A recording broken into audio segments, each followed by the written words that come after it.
Hola a todos, les saluda Fabiola Galindo, bienvenidos a Pulso y Péndulo. Hoy es viernes 16 de diciembre. Y yo soy Carlos Curbelo, saludos. Carlos, hoy abrimos el show con Bad Bunny y, bueno, Titi me preguntó, así que yo te voy a preguntar a ti te gusta Bad Bunny? Sí, me gusta bastante, lo que me sorprende por qué estamos hablando nosotros en este programa que es tan serio, un programa, muy firme y muy serio de Bad Bunny. Bueno, porque parece que no está todo bien, como dice su canción. En unos minutos les vamos a contar por qué, pero antes quiero que me cuentes a quién le vas en este mundial, en esta final de la Copa Mundial. Bueno, yo tengo un problema, porque al principio de la Copa hice una apuesta con un amigo donde yo aposté que Francia ganaba el Mundial. Sin embargo, ahora tengo un conflicto porque vivo en Miami, tengo muchos amigos argentinos y si digo que le voy a Francia, me voy a meter en un problema. Quizás no pueda ir a uno de esos restaurantes argentinos de carnes que me gustan tanto. Así que mejor dime tú, ¿a quién le vas tú en el Mundial? Bueno, espero que no te metas en problemas, pero que no pierdas ningún dinero en la apuesta. Así que Algo voy a perder. algo. Yo le voy a Argentina, pero por afiliación latinoamericana en realidad. Yo siempre me hubiese gustado que ver a un underdog, como dicen, ¿no? A un equipo inesperado como Marruecos llegar a la final, pero bueno, eso ya sabemos que es muy, muy difícil. Pero bueno, por Argentina ahí vamos a apoyarlos porque definitivamente, pues ahí estamos viendo el desempeño de Messi, que podría ser también considerado uno de los mejores jugadores de la historia, pero para eso tiene que ganar la Copa. Así que vamos Claro, a ver. Messi ha tenido un excelente mundial. Yo creo que entre él y Mbappé no han sido los mejores este mundial, así que ahora se enfrentarán esos dos este fin de semana. Y bueno, le deseo lo mejor a los dos equipos y sé que los argentinos están siguiendo muy de cerca todo esto. Y nada, Messi es Messi y hay que admirarlo y de verdad que sería extraordinario que él pudiese ganar esta copa, ¿no? Que probablemente será la última para él. Y bueno, sí, también en una nota un poquito más sombría, hay que mencionar las tres muertes de estos tres periodistas en Qatar. Pues se ha investigado, se sabe que fueron al parecer condiciones naturales, pero definitivamente agrega un poquito a lo que ya veníamos hablando de estas tragedias que sabemos han ocurrido alrededor de este mundial. Así que nuestras condolencias para esas familias, obviamente, que ensombrecen un poquito este festejo mundial, Carlos. Claro, y vamos a seguir esas historias, ¿no? Vamos a ver cuáles son las conclusiones. Sabemos que en este programa hemos seguido muy de cerca no solo la parte bonita, ¿no? Del mundial, el deporte y los resultados, sino también toda la realidad, ¿no? Que existen en países como Qatar, donde hay poca transparencia, donde los derechos humanos no son garantizados. Así que vamos a seguir toda esa información y la vamos a comentar aquí con todos ustedes. Pero bueno, vamos a pasar página, Fabi, porque del Mundial pudiéramos hablar por 2 o 3 horas, pero vámonos con los temas de hoy, ¿no? Porque en la Universidad de California está siendo el escenario de una huelga sin precedentes que pone en relieve el movimiento por los derechos laborales aquí en Estados Unidos. Así es, Carlos, y hablando de temas de trabajo, un nuevo estudio revela que la semana laboral de 4 días podría ser un éxito, pero como es de esperarse, no todo el mundo está de acuerdo y pues ya les vamos a estar explicando por qué. Así es, Fabi, un debate muy interesante, pero hoy sin duda tenemos que comenzar con una historia que cada vez se pone mejor o peor, no sé, los conciertos de Bad Bunny en Ciudad de México. Resulta que Ticketmaster, la empresa encargada de la boletería, volvió a meter la pata de una manera espectacular y casi 2,000 personas que habían comprado entradas se quedaron sin poder entrar en el Estadio Azteca. Ahora Ticketmaster tendrá que reembolsar a los fans perjudicados y darles un bono adicional que equivale a un 20% del costo de la entrada. Además, la multimillonaria empresa también enfrenta una sanción que podría ser de hasta un 10% de sus ventas en México. Pero Fabi, aunque parezca increíble, esta saga no termina ahí. Ahora el presidente, AMLO, Andrés Manuel López Obrador, le está pidiendo al cantante puertorriqueño que haga un concierto gratis nada menos y nada más que en la histórica Plaza del Zócalo. No le podemos pagar. Tendría que ser una colaboración de él. Nosotros nos encargamos del escenario y de las luces, claro, no tan espectaculares, porque estuve viendo cómo salió ahí en el Azteca, volando en una palmera, y pues eso sí no se puede acá. Pero Fabi, esta historia es muy divertida, pero ya hablando más en serio, aquí hay un problema de fondo. ¿Por qué tanta gente se quedó por fuera de los conciertos a pesar de haber comprado entradas? Y además no es la primera vez que hay una controversia con este tema de los boletos y los conciertos. Así es, Carlos. Bueno, veíamos que la noche del viernes muchos fanáticos estaban posteando en Ciudad de México, desde Ciudad de México, muy entristecidos. Ponían stories en sus cuentas de Instagram diciendo que no les habían dejado entrar, a pesar de que, según ellos alegan, habían comprado una entrada a través del portal de Ticketmaster, pero en la puerta del Estadio Azteca simplemente no les dejaron, no les permitieron el ingreso porque aparentemente o la entrada era falsa, o lo que dice la Procuraduría de México es que Ticketmaster habría sobrevendido sus entradas, ¿no? La Agencia Defensora de los Derechos del Consumidor, Profeco, dijo que Ticketmaster debe estar obligado a reembolsarle esos tickets, el precio por esos tickets y el 20% adicional, ya que han recibido más de 1,800 solicitudes de reembolso. Esto según la Agencia de Protectora de Derechos de los Consumidores en México. Escuchemos lo que dijo el procurador de esta agencia. Las personas que nos contactaron afuera del estadio, porque no se les permitía accesar, pudieron demostrar que le pagaron a Ticketmaster, no a un revendedor, no a una página ajena a Ticketmaster. Entonces nos queda perfectamente claro que el problema es de Ticketmaster. Ahora, Ticketmaster, en un tweet de su cuenta en México, dijo que pues niega que esto sea cierto, que no vendieron más de la capacidad y que, sin embargo, más de 4,5 millones de personas se registraron para comprar solo 120,000 boletos y que pues el impedimento del ingreso fue debido a la cantidad sin precedentes de venta de boletos, que también habría incluido boletos falsificados. Entonces ahí realmente estamos viendo ahora lo que da un poco de risa al presidente AMLO pidiéndole a Bad Bunny que vuelva a hacer un concierto, en esta ocasión que sea gratis, como escuchábamos. Da un poco de risa porque además Bad Bunny ya dijo que se va de vacaciones tras el cierre de su gira, que fue justamente en Ciudad de México, y ha dicho que va a descansar en el 2023, así que buena suerte para AMLO. Definitivamente creo que aquí el meollo del asunto es el hecho de que la compañía Ticketmaster, luego de hacer esta fusión con Live Nation en el año 2010, pues un poquito ha monopolizado esta industria de conciertos en vivo. Sabemos que esta cadena de Ticketmaster se fusionó, como les decimos, en el 2010 y el gobierno estadounidense en ese momento permitió la fusión sin hacer gran protesta. Dijeron que simplemente Live Nation tenía que vender algunas partes de su empresa. Live Nation se ocupa un poco más de lo que es la administración de los artistas y de los venues o de los lugares en donde se realizan estos conciertos en vivo.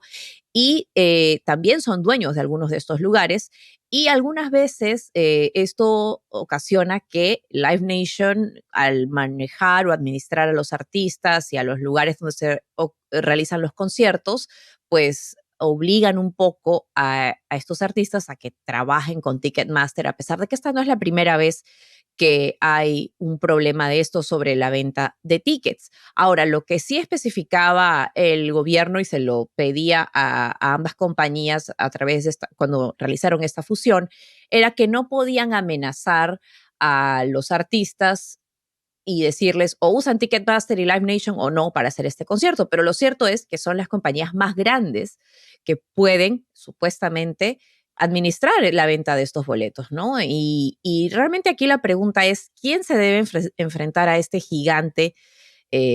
Los artistas, los fans, el gobierno. Ya el Departamento de Justicia había iniciado una investigación anteriormente. ¿Qué piensas tú, Carlos? ¿Qué debería suceder aquí o qué está pasando? Fabi, bueno, lo obvio es que los monopolios siempre son malos. Son malos para el consumidor, lo estamos viendo. Esto que sucedió en México también sucedió algo relacionado aquí en Estados Unidos con Taylor Swift, que ella quedó muy decepcionada. Y el problema para estos artistas, Fabi, es que el consumidor, la gran mayoría no entienden de quién es la culpa, no entienden cómo funcionan Ticketmaster y todas estas empresas. Entonces, para ellos la culpa es del cantante, ¿no? Es del artista. Así que por eso aquí en Estados Unidos, cuando hubo un problema con un concierto de Taylor Swift y Ticketmaster, que nadie pudo comprar entradas, solo los brokers que compran muchas entradas a la vez para después revenderlas por el doble, el triple o más. Entonces ella salió a atacar a Ticketmaster porque la reputación de ella es la que estaba en juego y estaban embarrando su reputación. Y ahora yo creo que en México fue una dinámica similar, ¿no? Las personas compran entradas, no pueden entrar al estadio y bueno, la culpa es de Bad Bunny que nos vendió estas entradas que no eran válidas. Pero aquí el problema es número uno, que los monopolios siempre le hacen daño al consumidor. Cuando hay un monopolio, el consumidor siempre pierde. Y número dos, yo creo que es evidente que hay una falta de regulación por parte del gobierno. Cuando hay empresas que son tan poderosas, que tienen un control tan absoluto sobre un mercado, el gobierno es el que tiene que entrar para equilibrar la cosa un poco. Cuando hay competencia, la presencia del gobierno es menos necesaria porque la competencia es la que soluciona todos estos problemas y evita los abusos, ¿no? Porque si una compañía abusa de ti, tú vas y le compras a otra. Pero en el caso de Ticketmaster, es una situación que yo sí creo que el gobierno, y hay impulso, ¿no? Para que el gobierno tome cartas en el asunto. La senadora Klobuchar está muy involucrada en toda esta cuestión y quizás en el próximo Congreso, ya en este no queda tiempo, pero quizás en el próximo Congreso sí se pueda actuar para proteger a los consumidores y para evitar este tipo de situación que además puede ser muy desagradable, ¿no? Hay niños, hay fans que se entusiasman mucho y personas que hacen un gran sacrificio, ¿no? Para poder hacer presencia en estos actos, ¿no? Que son tan divertidos. Y entonces enfrentarse a una situación de esta índole es bien desagradable. Es bien triste, ¿no? Porque muchos de los fanáticos están ahorrando por meses para poder ir a ver a su artista favorito y de pronto se dan con una terrible sorpresa de que no pueden ni siquiera entrar. Yo me los imagino todos vestidos con sus luces y con sus trajes, como es normal a la gente que va a los conciertos de Bad Bunny, y quedarte así como con los crespos hechos es horrible. Te sientes indefenso, te sientes como que alguien tiene que hacer algo, ¿no? Y bueno, yo he ido a un par de conciertos de Bad Bunny y los tiquetes son carísimos, o sea, realmente es un esfuerzo ir. Mi padre me critican y dicen, pero ¿por qué estás pagando tanto? Mi hermana me dice, yo no pago más de $50 por nadie, pero la verdad es que eso es el otro lado también interesante de esta historia, que Ticketmaster, digamos, la ha regado con dos artistas súper importantes, con Taylor Swift y con Bad Bunny. Y de alguna manera, aunque no sea su culpa, ¿no crees que ellos podrían usar su voz para, digamos, solucionar este problema que está afectando a sus fanáticos? Definitivamente. No le deben temer a Ticketmaster porque aunque ellos necesitan a Ticketmaster, Ticketmaster también los necesita a ellos, ¿no? Ticketmaster gana mucho dinero porque artistas como Taylor Swift y Bad Bunny y muchos otros son muy populares y la gente, no, hay mucha demanda para ese tipo de evento, para comprar entradas y Ticketmaster los necesita a ellos tal y como ellos necesitan a Ticketmaster. Y también yo veo, Fabi, una oportunidad para un inversionista a que entre en este mercado y no diseñe un sistema para vender entradas que sea más organizado, más justo, más transparente, porque aquí lo que hay es una gran falta de transparencia, ¿no? ¿Por qué es que esto sucede? ¿Cómo es que Ticketmaster maneja todas estas situaciones internamente? No hay visibilidad en cuanto a esa situación, pero si entra un competidor, ya todo cambia, ya todo cambia. Cuando hay opciones, el consumidor gana. Bueno, y lo que va a tener que suceder si no entra otro competidor es que el gobierno tome cartas en el asunto. Y ya eso viene, porque hasta el presidente Biden ha hecho declaraciones al respecto.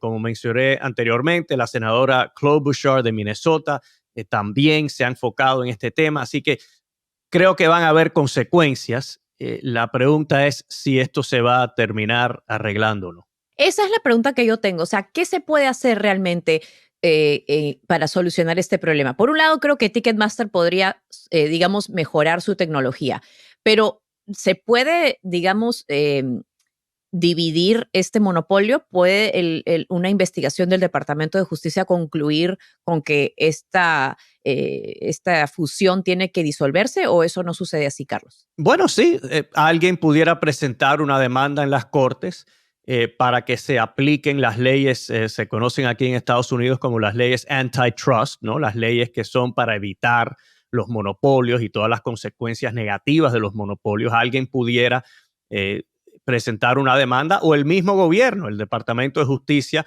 pudiera comenzar una acción legal para aplicar las leyes de antitrust a toda esta situación. Así que eso también es una posibilidad.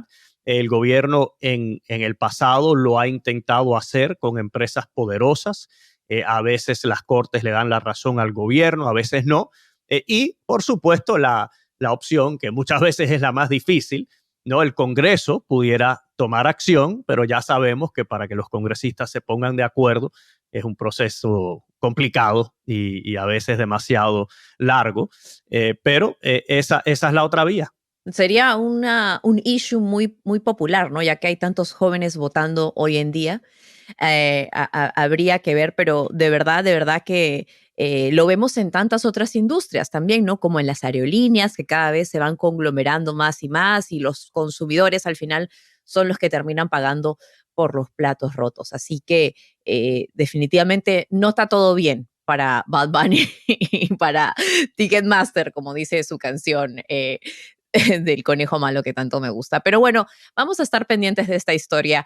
Ahora queremos hablar de algunas de las huelgas que han ocurrido recientemente. Un cambio drástico de tema, pero definitivamente muy importante, porque de hecho hace unos días el Congreso llegó a un acuerdo para impedir un paro de trabajadores ferroviarios que básicamente hubiera puesto en jaque a el país entero justo antes de las fiestas de fin de año, de las compras de Navidad, cuando se mueve tanta mercadería. Sabemos que además más de 1,000 empleados del periódico The New York Times participaron en una huelga de 24 horas el jueves de la semana pasada, algo que no ocurría hace 30 años. Pero hoy nos vamos a enfocar más que todo en el histórico paro que está ocurriendo en la Universidad de California. Más de 36,000 trabajadores llevan un mes entero protestando por salarios más altos y mejoras en las condiciones laborales.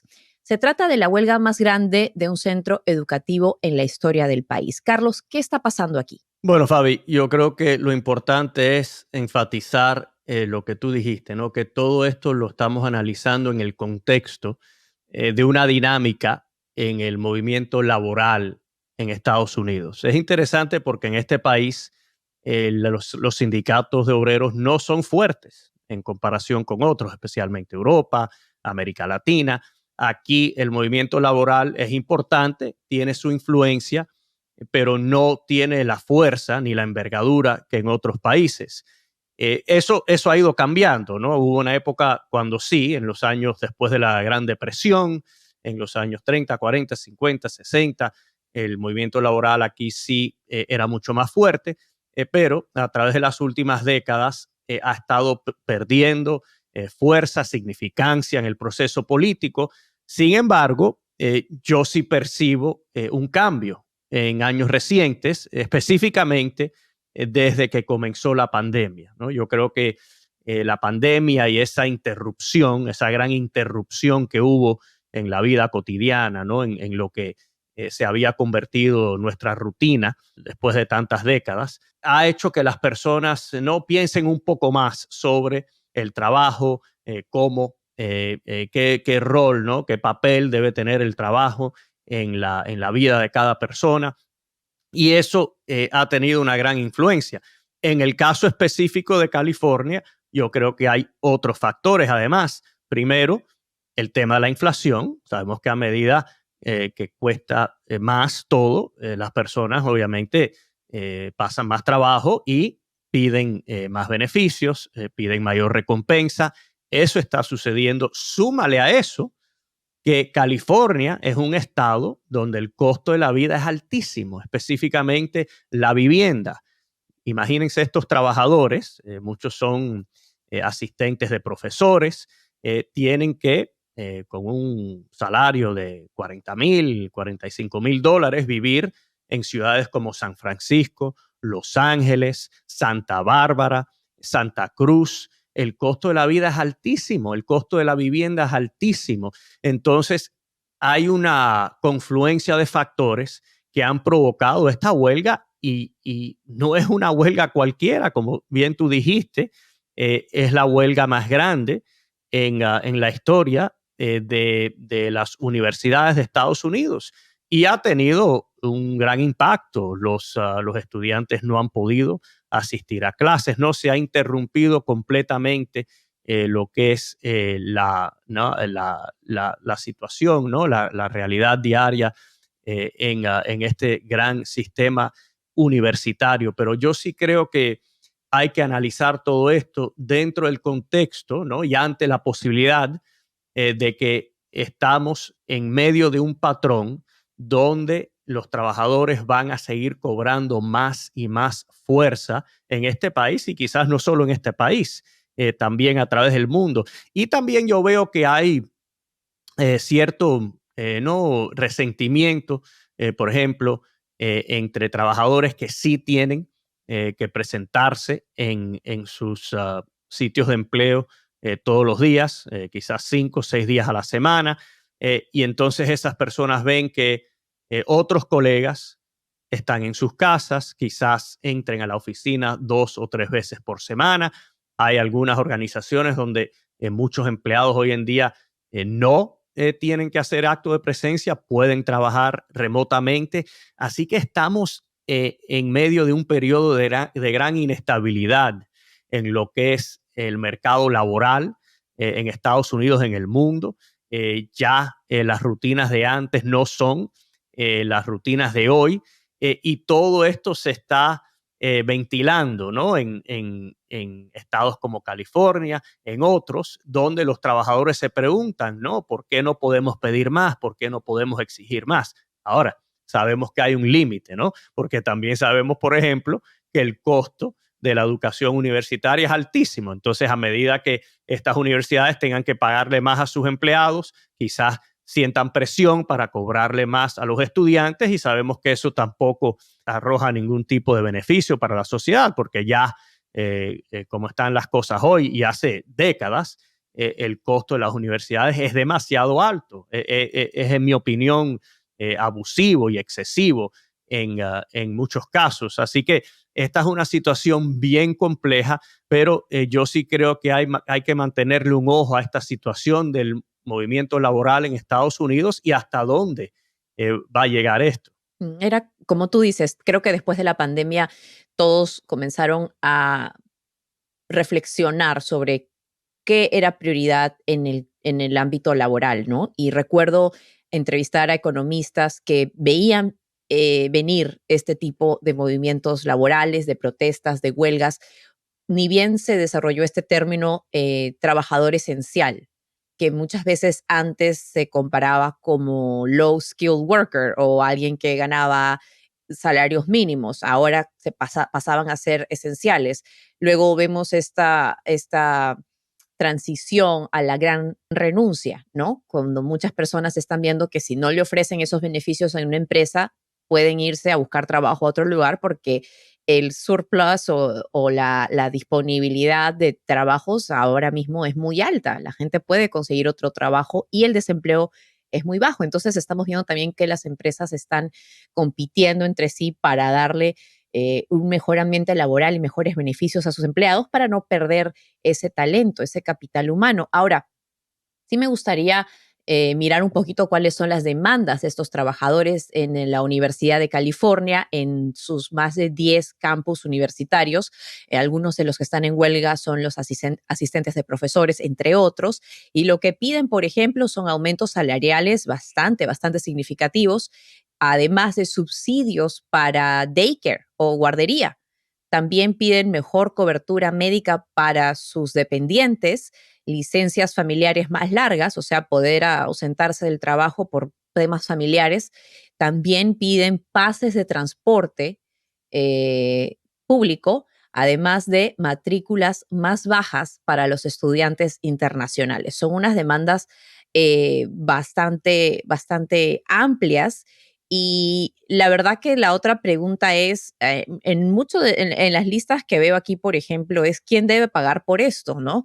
La Agencia de Transporte Público de California debe pagarle los pases a estos empleados públicos, el Estado debe pagarle mejores condiciones para las guarderías, o sea, ¿quién debe hacerse cargo de esto? Y como bien dices, las matrículas de las universidades ya son bastante altas como para darle más gasolina a estas universidades de querer cobrarle más a los estudiantes, ¿no? O sea, ¿quién es el responsable de proveer estos beneficios? Porque otra cosa que también tenemos que resaltar es que Estados Unidos es uno de los, mejor dicho, el único país industrializado que, por ejemplo, no garantiza días de enfermedad. Es una rareza esto, o sea, la mayoría de países industrializados sí lo garantiza el gobierno a nivel nacional, no solamente las empresas para las que trabajan estos empleados, ¿no? Aquí en Estados Unidos, 1 de cada 5 empleados no cuenta con el beneficio de días de enfermedad, algo por lo que pelearon los trabajadores ferroviarios, ¿no? Y que no consiguieron. Entonces, no sé, me pregunto si todo esto debería recaer solamente sobre lo que es la universidad, los costes de la universidad, o el Estado también debería, o a nivel federal, estos beneficios deberían ser garantizados. Sí, es algo que se ha debatido por muchos años, ¿no? Si en Estados Unidos se debe ir proveyendo más beneficios para los trabajadores. Como todo, el costo va a ser más o menos el mismo. La pregunta es quién lo paga. Si lo pagan las universidades, los gobiernos estatales, el gobierno federal. Pero en resumidas cuentas, esta es una decisión que la sociedad tiene que tomar porque el costo es el mismo. El costo es el mismo y eh, esto hay que ponerlo en la balanza contra la idea de que Estados Unidos es un país donde las personas vienen a tomar riesgo, a trabajar lo más posible para superarse, a trabajar aquí para poder enviar dinero a sus familiares que viven en otros países. Así que yo, cuando se empieza a discutir, ¿no?, esta cuestión de cuánto debe exigir el gobierno, yo a veces me preocupo porque si el gobierno exige demasiado, eso disminuye lo que es el crecimiento económico, disminuye la productividad. Así que la sociedad nuestra en realidad es la que tiene que decidir cuánto, qué es lo que quiere sacrificar, qué es lo que quiere ganar, ¿no? Cuáles son los trade-offs que queremos hacer. Pero indiscutiblemente que el costo de la vida está subiendo muchísimo y si las personas no pueden costear un apartamento, una casa, un automóvil, si no hay un buen sistema de transporte público, entonces tampoco pueden trabajar. He escuchado, por cierto, argumentos de parte de conservadores que el tema este de la guardería, del cuidado de niños, es algo que si se garantiza pudiera incrementar la productividad, porque ya esas personas, especialmente las madres, ¿no?, que tendrían esa ayuda, entonces pueden ir a trabajar a tiempo completo en vez de a tiempo parcial. Así que es un debate muy interesante, pero yo sí creo, Fabi, que el movimiento laboral va ganando fuerza en Estados Unidos. Eso tiene implicaciones para la política, para la sociedad, obviamente para el sector empresarial y también no hay un límite. Porque, por ejemplo, el sistema universitario también es uno que durante la pandemia sufrió muchísimo. Muchos jóvenes no pudieron continuar sus estudios. Muchos jóvenes que tenían que tomar clases no en persona, no pudieron hacerlo. Y eso ha tenido un impacto negativo. Así que al paralizar un sistema universitario tan grande, también los sindicatos están tomando un riesgo porque quizás los estudiantes no regresen a las universidades, quizás se vayan a otras universidades y el sistema universitario de California pudiera verse perjudicado. Así que aquí hay un equilibrio, pero indiscutiblemente que en este momento es el movimiento laboral, ¿no? Los trabajadores son los que tienen la ventaja y vemos que cada día tratan de aprovechar ese impulso que han logrado desde la pandemia para ganar más y más terreno. Vamos a ver hasta dónde se llega, ¿no? Y definitivamente están afectando a los estudiantes justo en plena temporada de exámenes finales. Obviamente no se puede juzgar a las personas que quieren tener beneficios que desde su punto de vista son justos y necesarios, pero también hay que ver el efecto que tienen estos estudiantes que obviamente pues no están recibiendo esa educación y esa preparación en un momento tan clave. Así que definitivamente es un tema que es muy importante, es histórica esta huelga y creo que estamos viendo cómo hay otros movimientos que se están formando también. Algunos han tenido éxito, como en el caso de algunos sindicatos que han logrado formarse en la compañía de Starbucks, por ejemplo, pero definitivamente es algo que creo que todos tienen un poquito de responsabilidad en eso, ¿no? Así que vamos a ver qué pasa en esta huelga. Sí, y mira, no vamos a hablar más de huelgas, pero vamos a seguir hablando de este tema porque hay una propuesta que ha estado sonando mucho últimamente, que es la de reducir la semana laboral a 4 días. Así que Ese es el seguimos tema que yo hablando. quiero escuchar, yo quiero hablar Sí, de él. sí. Te interesa mucho, Sí, sí, ¿no? soy todo oídos. Yo creo que a muchas personas también. Nada, y esto se trata y es el mismo, ¿no? El mismo tema, el mismo theme de cómo los trabajadores van ganando terreno, ganando concesiones y quizás esta sea otra, ¿no? Se trata de un programa piloto en Estados Unidos, Irlanda y otros países que parece sugerir que es una propuesta que pudiera funcionar, ¿no? Más de 30 empresas y 900 empleados participaron en el experimento de 6 meses que acaba de concluir. La gran mayoría de las empresas participantes han decidido continuar con el nuevo horario, los 4 días, y los empleados de estas compañías están reportando niveles de, por supuesto, menor estrés, cansancio, insomnia y agotamiento. Esto tal vez era de esperarse, pero lo que muchos no se esperaban es que el programa también tuvo un impacto positivo en las finanzas de las empresas. De hecho, según los organizadores del programa, el ingreso promedio de las compañías participantes aumentó en un 38% comparado con los ingresos del mismo periodo el año pasado. Pero bueno, Fabi, ¿qué tan realista es pensar que podríamos trabajar solo 4 días a la semana? Yo sé que para muchos nos es un sueño, pero no sé si para todos va a poder ser una realidad. Soñar no cuesta nada y aquí aparentemente los estudios muestran que más bien les trae un beneficio a las compañías, ¿no? Eso es lo que estamos viendo de manera preliminar.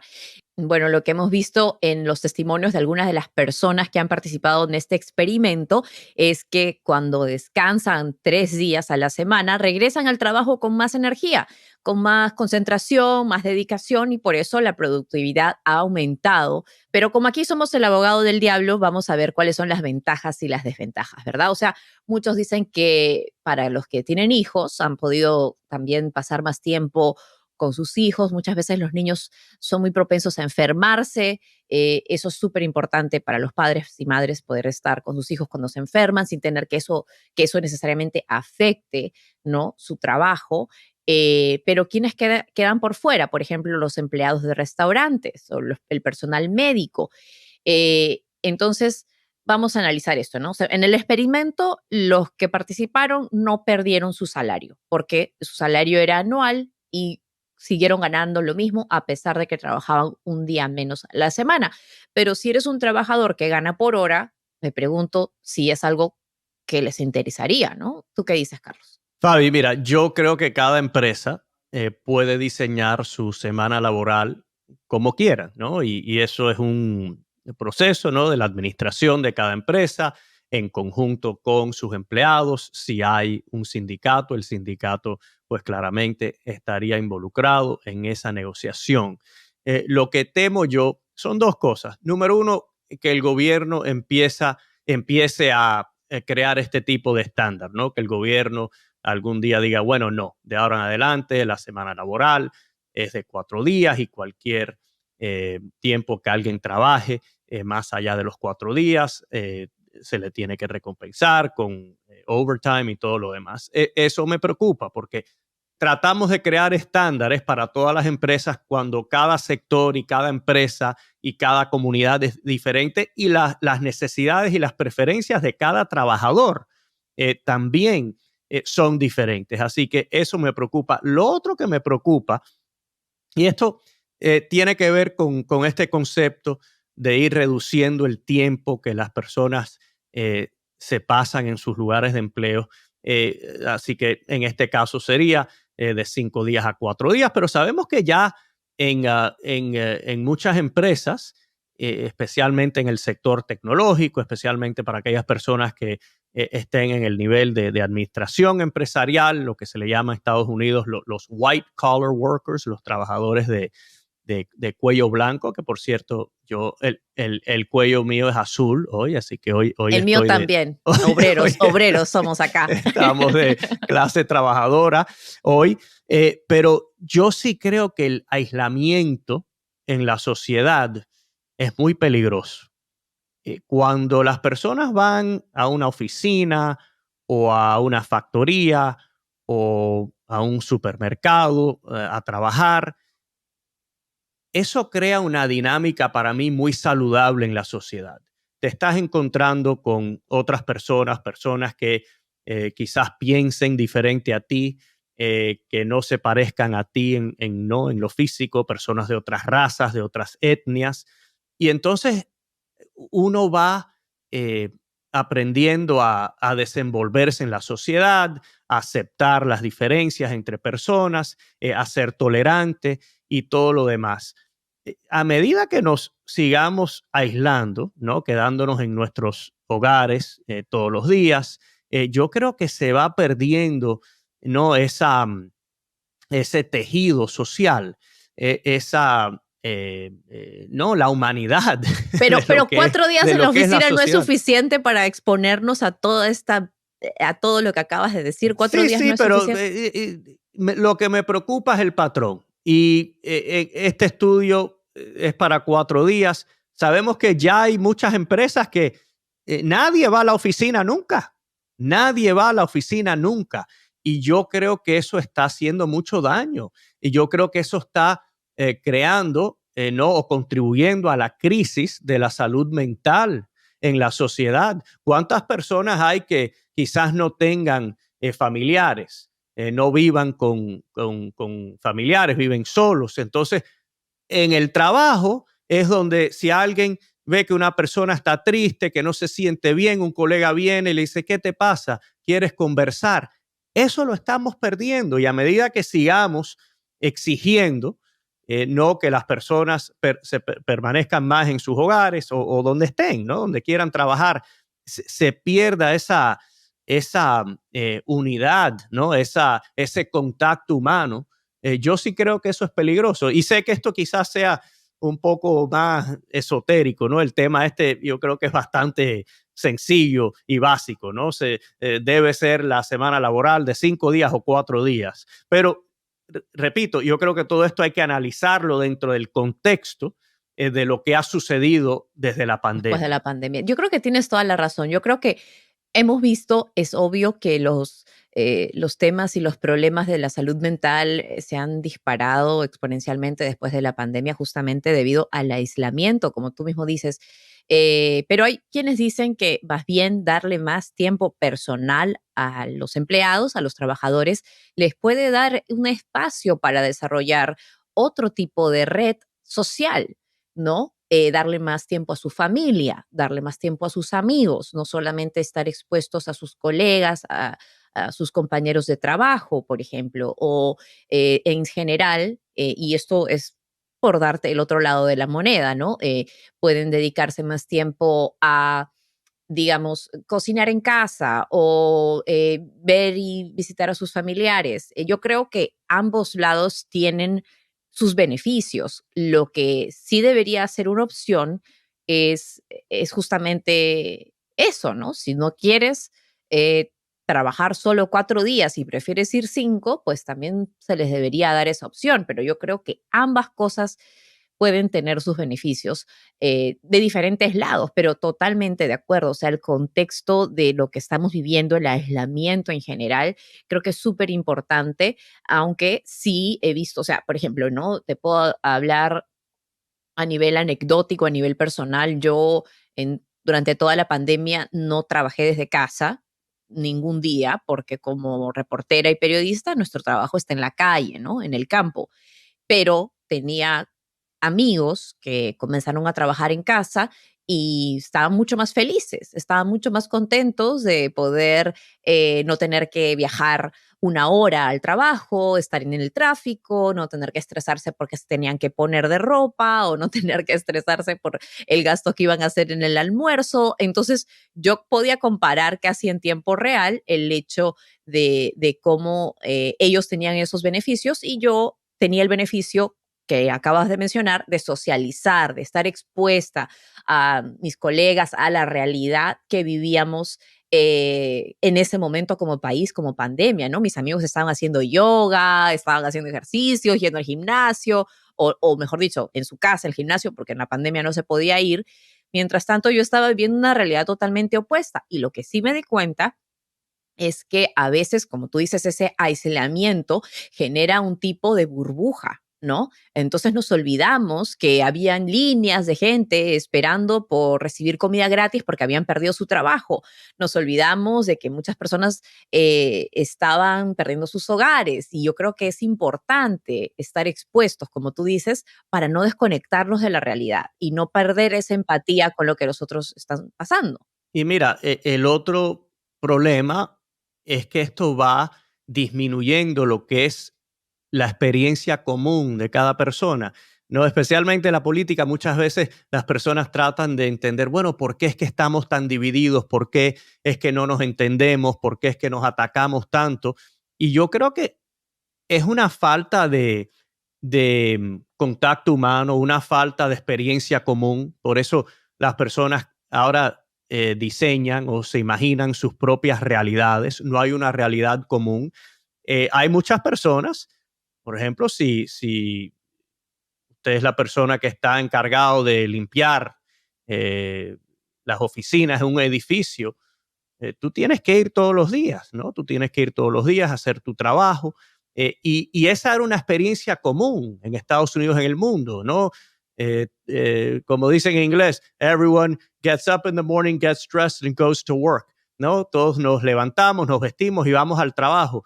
Ya se está perdiendo esa experiencia común y a medida que tenemos menos en común, nos es más difícil entendernos, apoyarnos. Así que a mí me preocupa. Y no soy radical. Yo sí creo que debe haber una mayor flexibilidad. Yo sí creo que, por ejemplo, si hay un niño enfermo en la familia, que un día esa persona no vaya al trabajo, que trabaje de su casa, eso es natural, debe ser así.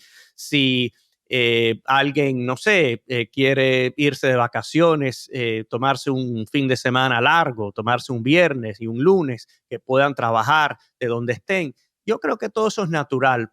Ahora, lo que me preocupa es destruir totalmente las rutinas que yo creo que eh, nos han ayudado como sociedad a entendernos mejor, a conocernos mejor. Y yo pienso especialmente, Fabi, en la juventud.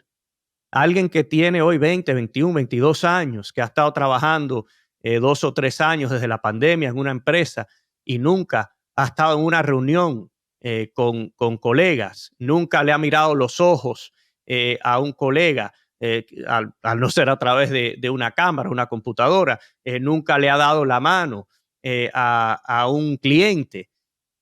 Estas son, no sé, yo creo que yo creo que eso es necesario, ¿no? De eso se trata la humanidad.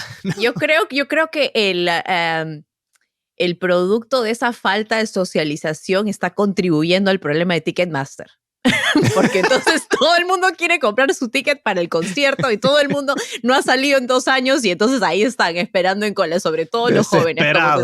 O sea que Ticketmaster más bien tendría que estar a favor, o mejor dicho, a favor de que la semana laboral sea de 5 días para que la gente socialice y no se vuelva loca por ir a un concierto. Pero esto es, obviamente estoy bromeando, pero si vamos a un poquito más allá, a lo que hablábamos más temprano, o sea, me parece un contraste tan grande que estamos hablando de un beneficio súper nice, súper rosy, bacán. Ay, que sí, podemos tener una semana de 4 días laborales nada más.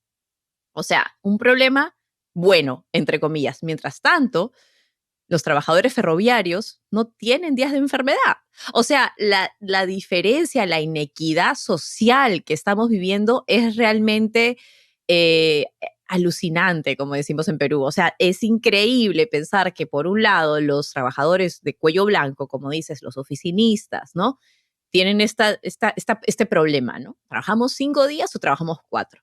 Mientras tanto, los obreros ni siquiera tienen días de enfermedad. Ni siquiera pueden ir a una boda, ni siquiera pueden ir a un funeral. Si sus hijos se enferman, les presionan para ir. Mientras tanto, ellos, hay quienes podrían argumentar, son los que movilizan la economía de este país, literalmente. Creo que si pudiéramos encontrar en una discusión en el medio en que todos nos beneficiáramos un poquito más, sería lo ideal para mí. Yo estoy completamente de acuerdo. Y este tema tenemos que seguir conversándolo.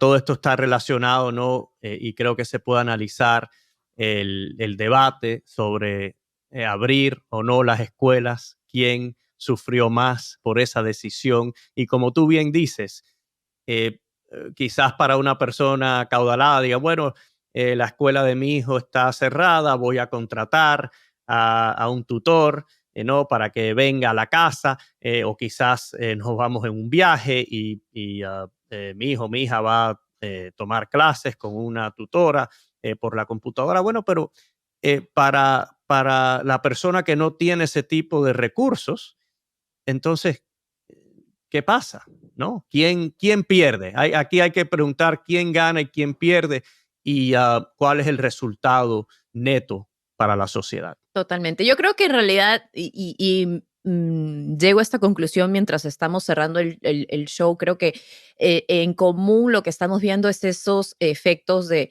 la pandemia, los beneficios que están exigiendo los trabajadores, que en muchos casos, por ejemplo, los miembros del Congreso tienen beneficios extraordinarios en este tipo, beneficios sociales, beneficios no tan buenos como los que se percibe, te lo garantizo. Bueno, pero al menos mejores que los trabajadores ferroviarios, vamos a ponerlo así. Eso sí, creo que no vamos a estar en desacuerdo en eso. Pero, en fin, creo que estamos viviendo un momento en que podemos o no ver ese cambio social. Vamos a ver qué resultados dan estas peleas, estas luchas por más beneficios, estos trabajadores. Y definitivamente el año 2023 va a traer, yo creo, muchas más conclusiones de lo que estamos viendo ahora mismo en el 2022. Así que con esto llegamos al final del programa. Gracias por escucharnos. Gracias, Fabi. Como siempre, los invitamos a dejarnos un comentario y a seguirnos en YouTube, Spotify, Apple Podcasts o en la aplicación que prefieran. Nos encanta escuchar sus opiniones y además nos ayuda a seguir creciendo. Saludos y hasta pronto. Pulso y Péndulo es un podcast producido por Lost Debate. Mónica Espitia es nuestra productora ejecutiva. Maxi Frini es nuestro editor y diseñador de audio. Y Yesenia Moreno es nuestra productora asociada e investigadora. Aquí los dejamos con este remix navideño. Carlos, yo sé que a ti y a JP les va a gustar este remix de Bad Bunny producido por Tito Silva Music. A JP y a su hijo Julián. Tiene 4 años y baila Bad Bunny todos los días. Así que Julián, a bailar. Saludos a Julián.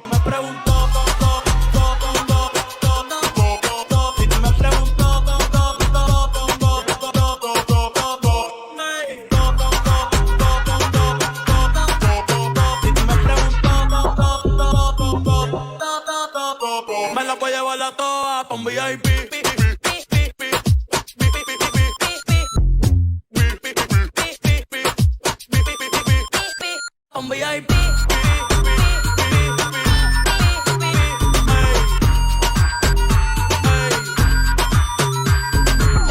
me la voy a llevar a toa pa' un VIP.